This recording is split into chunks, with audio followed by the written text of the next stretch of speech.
सभी बहनें यहाँ जितनी मातृशक्तियाँ हैं सभी हिंदी समझती है ना? क्योंकि आपकी भाषा हमारे लिए थोड़ा मुश्किल है बोलना। हिंदी समझती हैं सभी? चलिए अच्छा है। तो परम वंदनीय माँ शारदे, परम पूज्य और भारत माता और आज के सप्त शक्ति संगम में उपस्थित मंचासीन वरिष्ठ महानुभाव और हमारी सभी मातृशक्तियों को फिर से मेरा जोहार। ठीक, फिर से मेरा जोहार। चलिए, ऐसा कुछ भी हम लोग नया लेकर के नहीं आए हैं जो आपको नहीं पता है।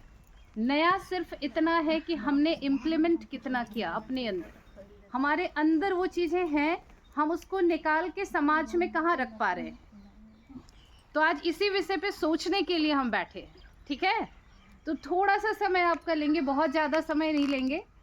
हमें पता है कि आपका समय जो है काफ़ी कीमती है, लेकिन थोड़ी देर के लिए मैं चाहूँगी आपका अटेंशन मेरे साथ बना रहे, आप मेरे साथ बने रहे।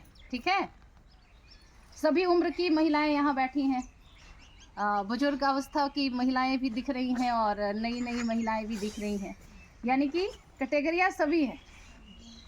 कुछ ऐसी महिलाएं हैं जिनके छोटे छोटे बच्चे होंगे, कुछ ऐसी महिलाएं हैं जिनके बच्चे 10, 15 या 20 वर्ष के होंगे और कुछ ने अपना पूरा घर संभाल लिया है, अब बिल्कुल फ्री हो गई हैं। ठीक है, तो जो बिल्कुल फ्री हो गई हैं उनके लिए सबसे ज़्यादा और सबसे बड़ा वाला दायित्व है, सबसे बड़ी ड्यूटी उनको दी जाएगी आज यहाँ।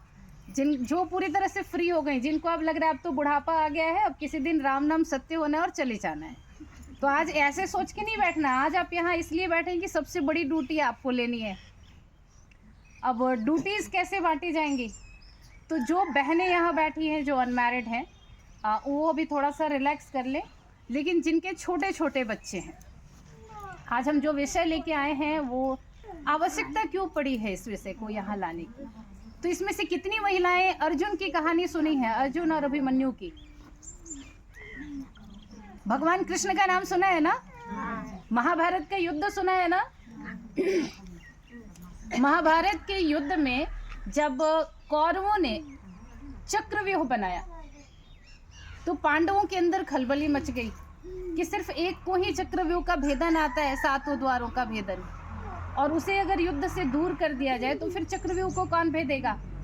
उस समय खड़ा होने वाला जो व्यक्ति था वो था अर्जुन का बेटा अभिमन्यु।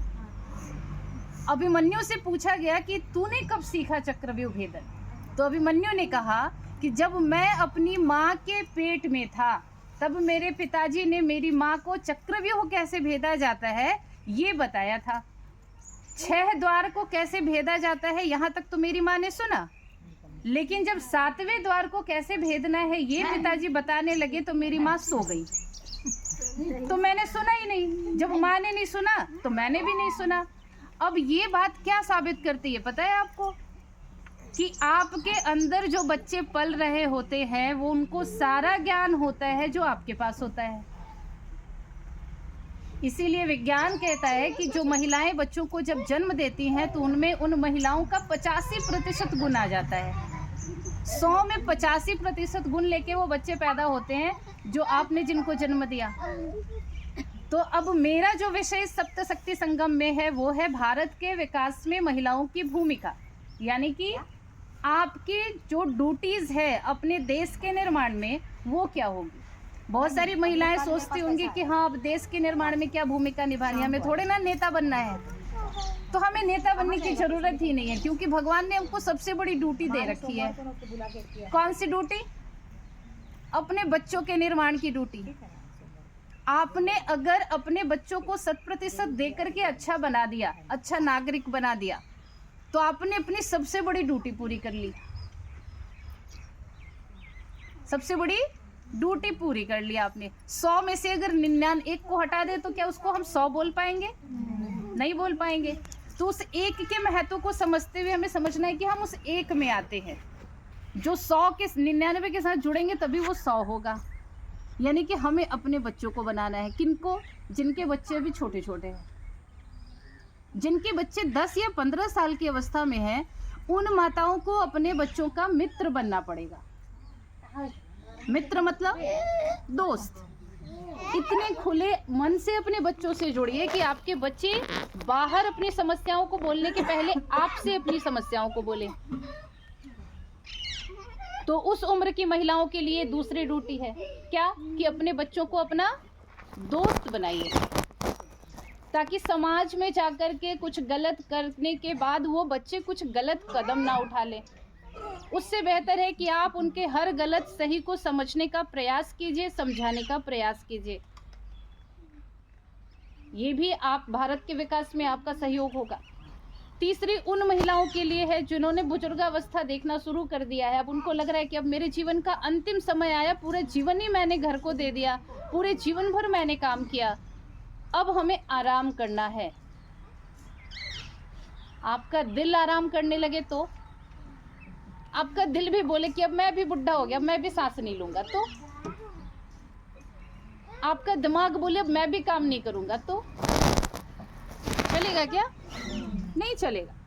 तो प्रकृति ने जब आपके शरीर के ऑर्गन्स को लगातार चलने की ड्यूटी दे रखी है और वो लगातार चल रहा है, तो फिर हम और आप बुढ़ापा आते ये क्यों सोचने लगते हैं कि हमने बहुत काम कर लिया जीवन भर, अब हमें कोई काम नहीं करना है। सबसे बड़ा काम आपको करना है समाज के बदलाव का, क्योंकि आपने 3 पीढ़ियों को देख रखा है। क्या गलत है, उसका नतीजा कैसा होगा, क्या होना चाहिए, ये भी आप बता सकते हैं।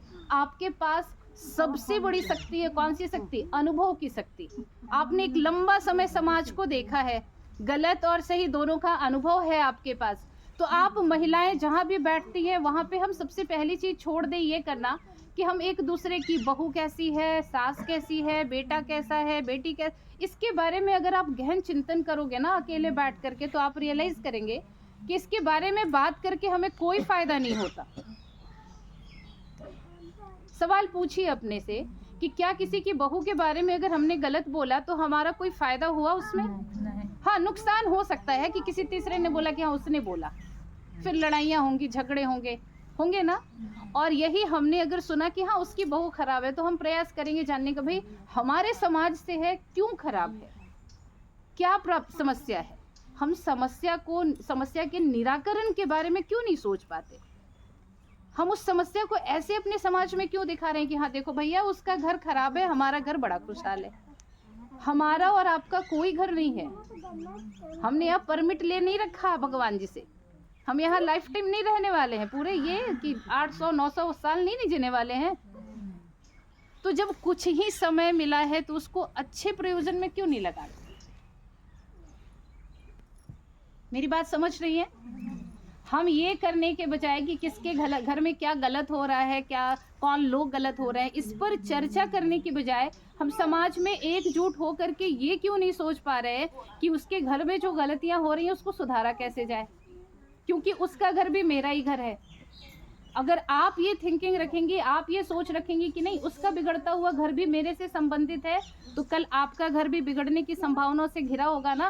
तो वो औरत ये सोचेगी कि नहीं उसने गलत समय में मेरे घर के लिए किया, तो आज मैं भी उसके घर के लिए खड़ी रहूंगी। और आप गांव में रहने वाली जो महिलाएं हैं ना, वो शहर के महिलाओं की अपेक्षा बहुत स्ट्रांग है, बहुत मजबूत है। आप अपने घर की रीढ़ हैं। रीढ़ का मतलब समझती है ना, कौन सी हड्डी? रीढ़ का मतलब, हाँ, आपके पीठ में जो पीछे है ना हड्डी, वो हट जाए तो जीवन खत्म। तो आप लोग अपने घर की क्या हैं? जोर से बताइए क्या है? देखिए आवाज ही नहीं निकल रही है। हाँ, और रीढ़ की हड्डी टेढ़ी तो घर टेढ़ा, और रीढ़ की हड्डी सीधी तो घर सीधा। और औरतें समाज की भी रीढ़ की हड्डी हैं, तो औरतें टेढ़ी तो समाज टेढ़ा।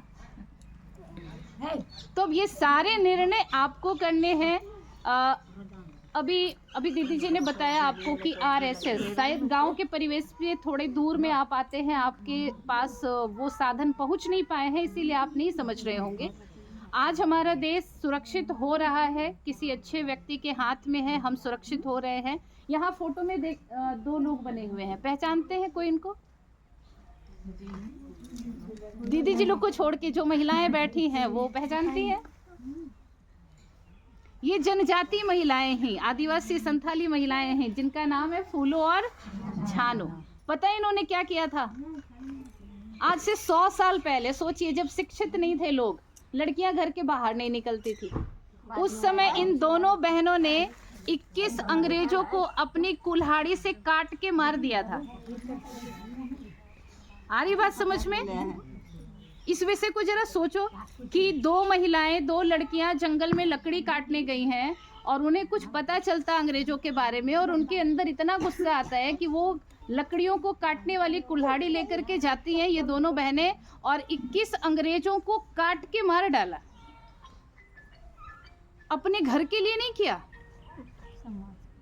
अपने धर्म के लिए किया, अपनी जाति के लिए किया। उस समय फूलों और झानों ने नहीं सोचा था कि हमारा घर सुरक्षित होगा। उस समय फूलों और झानों ने सोचा कि अगर ये अंग्रेज हमारे गांव में आएंगे तो हमारा जल, हमारा जमीन, हमारा जंगल, हमारा जन और हमारे जानवर सभी खत्म हो जाएंगे, और इनको बचाना है तो क्या करना पड़ेगा? जो आ रहे हैं उनको ही मार दो, हमारा सब कुछ सुरक्षित हो जाएगा। तो ये कितने लोग बन रहे हैं, कैसे सुरक्षित रखेंगे हम अपने समाज को? हमारे देश की सभ्यता आपके हाथ में है, हमारे देश की संस्कृति आपके हाथ में है, हमारे देश का भविष्य आपके हाथ में है। इसीलिए कभी भी ये मत सोचिए कि हमने जीवन में बहुत काम कर लिया, अब हमारे आराम करने का समय आया है। ज्ञान और अनुभव, ये 2 चीजें ऐसी हैं जो कब्र पे चढ़ने के समय तक, लकड़ियों पर चढ़ने के समय तक काम आने वाली हैं। जीवन रुकना नहीं चाहिए। अपने धर्म से जुड़ना आपका सबसे बड़ा और सबसे पहला कर्तव्य होना चाहिए, ड्यूटीज है आपकी। सलाह लीजिए अपने मोहल्ले में रहने वाली बुजुर्ग महिलाओं से कि घरों को बिगड़ने से कैसे रोक सकते हैं। आज हमारे हाथों में आता है ये, अभी भी मैंने देखा कुछ महिलाओं के पास है ना, और इसको जिसने अच्छे से चलाना सीख लिया ना, उसका टाइम बिना और किसी के चल लेता है ना। 2 लोग साथ में बात करने को नहीं भी है तो ये तो है ना, शॉर्ट्स और रील्स स्क्रॉल कर रहे हैं, देख रहे हैं, टाइम कट रहा है। मम्मी के पास बैठने का समय नहीं, ननद के पास बैठने का समय नहीं, देवरानी जेठानी के पास बैठने का समय नहीं, इवन पति के पास भी बैठने का समय नहीं। बच्चों के साथ क्या खाक बैठेंगे हम लोग? हम तो कहेंगे कि दिन भर